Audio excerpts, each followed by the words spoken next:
বলিউডের বাদশাহ শাহরুখ খানের কন্যা সুহানা খান নামই যেন আলোচিত, কিন্তু এবার খবরের শিরোনামে তিনি অন্য এক কারণে জমি কিনে জড়িয়ে পড়েছেন এক চাঞ্চল্যকর আইনি জটিলতায়।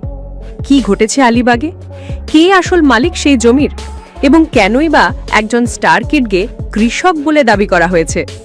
চমকে যাওয়ার মতো সব তথ্য নিয়ে হাজির হয়েছি আজকের এই ভিডিওতে। চ্যানেলটি সাবস্ক্রাইব করে পাশে থাকুন, আর চলুন ঢুকে পড়ি আজকের মূল প্রতিবেদনে। সুহানা খান সম্প্রতি মুম্বাইয়ের কাছাকাছি আলিবাগে একটি জমি কিনেছেন, যার মূল্য প্রায় 12,91,00,000 রুপি। জমিটি তিনি কিনেছেন 3 বোন অঞ্জলি, রেখা এবং প্রিয়ার কাছ থেকে। জানা দাবি করছেন তারা এই জমি পেয়েছেন উত্তরাধিকার সূত্রে। কিন্তু এইখানেই গড়বড়ের শুরু। এই জমির মালিকানা এখনো প্রশাসনের রেকর্ডে রয়েছে এবং জমিটি মূলত কৃষকদের কৃষিকাজের জন্য সংরক্ষিত, অথচ নথিপত্রে সুহানাকে কৃষক হিসেবে দেখানো হয়েছে। এটি কি ভুল, নাকি ইচ্ছাকৃতভাবেই করা হয়েছিল? জমির মালিকানা ও বৈধতা নিয়ে ইতোমধ্যেই শুরু হয়েছে তদন্ত। রিপোর্ট জমা দেওয়ার কাজও চলছে প্রশাসনের তরফ থেকে।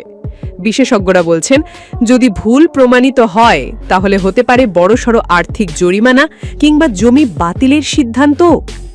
এই জমির জন্য সুহানা ইতিমধ্যেই 77,46,00,000 রুপি স্ট্যাম্প ডিউটি দিয়েছেন, যা সত্যি অবাক করার মতো একটি অঙ্ক।